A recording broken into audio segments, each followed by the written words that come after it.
গরম হবে, তার মধ্যে আমি মাছটা কী কী দেবো উপকরণ আপনাদেরকে দেখাবো। তার জন্য লাগবে একটু হলুদ,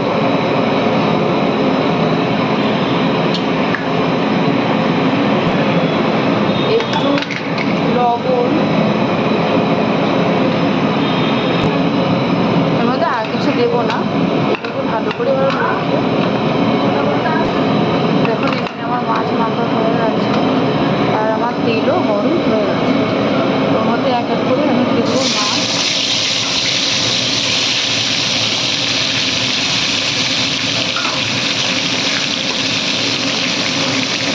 প্রথমবার ভিডিওটা করছি, তোমরা যদি ভুলতে হয়ে যায় মাফ করে দেবেন। দেখুন যখন এরকম লাল লাল হয়ে যাবে, তারপরে মাছগুলো তুলে নিতে হবে। মাছগুলো তোলার পরে আবার আমাদের এর মধ্যে পরপর করে মাছগুলো ভেজে তুলে নিতে হবে। তো মাছগুলো দিয়ে লাল হয়ে তুলে নিয়ে আমি এবার ফুলকপির রেসিপিটা আপনাদেরকে দেখাবো। ফুলকপি মাছের সাদা তরকারি নর্মাল বাড়ির খাবারের মধ্যে বানাবো, কোনো এক্সট্রা কিছু দেবো না, ঘরের পদ্ধতিতে বানাবো। মাছটা আমার সব তোলা হয়ে গেছে, এবারে পরপর দিয়ে দেবো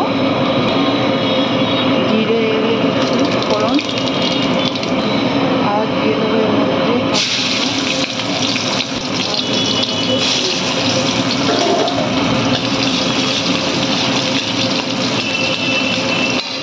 মধ্যে এর মধ্যে দিয়ে দেবো পরিমাণ মতো লবণ।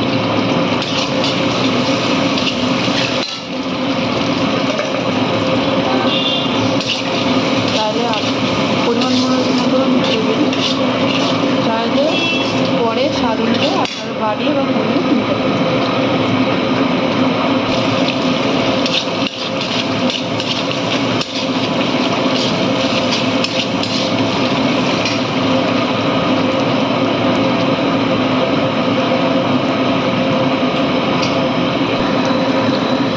এবার এর মধ্যে অ্যাড করবো ফুলকপি আর আলু যেগুলোকে আমি ধুয়ে রেখে দিয়েছিলাম। এবার এটা একটু এ করে নেবো, নিয়ে এর মধ্যে এবারে উপকরণগুলো একের পর এক দিতে থাকবো। হ্যাঁ বলে দিই, আমার ফার্স্ট ভিডিও, যদি কোনো ভুল হয় তাহলে মাফ করে দেবেন, যেহেতু ক্যামেরাও আমাদের ইউজ হচ্ছে, রান্নাও আমাদের করতে হচ্ছে, ওই জন্য কিছু ভুল করছিল মাফ করে দেবেন।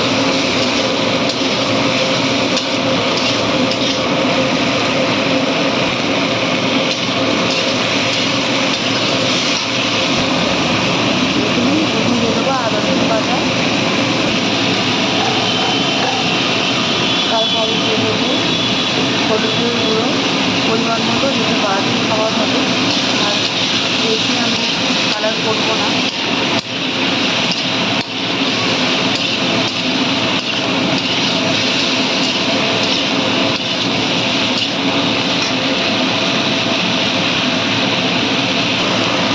যেহেতু আমি কাঁচা লঙ্কা আগে দিয়ে দিয়েছিলাম, তাহলে আমি লঙ্কা গুঁড়োটা একটু অল্প করে ব্যবহার করবো।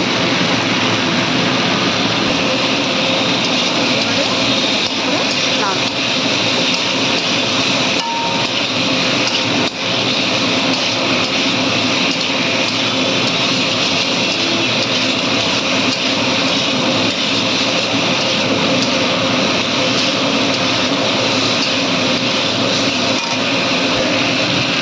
দিয়ে দেবো সামান্য পরিমাণ দিয়ে এটা কষা দেবো।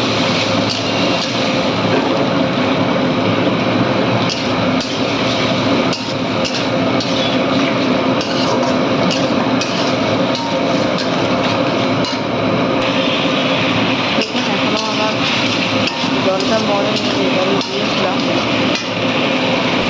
এর মধ্যে অ্যাড করবো টমেটো দিয়ে।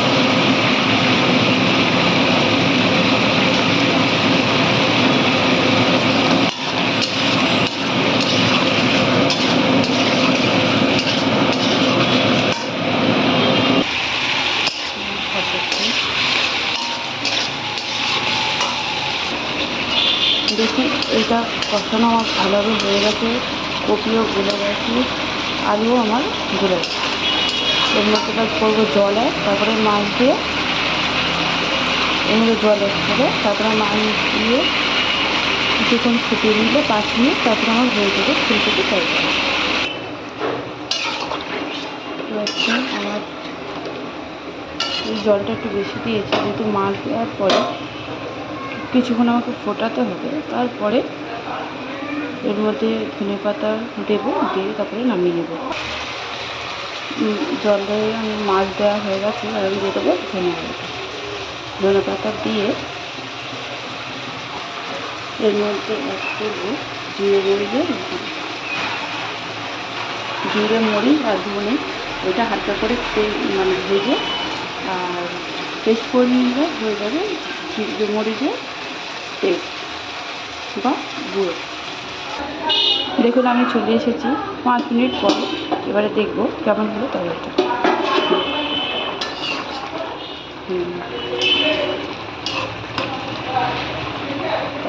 সো হ্যালো গাইস, আমার প্রথম ভিডিও আপনাদের যদি ভালো লাগে তাহলে একটা লাইক, সাবস্ক্রাইব অ্যান্ড শেয়ার করে দেবেন। আর আমি এডিট করতে পারি না বলে আশেপাশে যে আওয়াজের জন্য ক্ষমা চাইব। এখানে রাস্তার কাজও চলছে, তো সেই জন্য আমাকে মাফ করে দেবেন। এই রাখছি।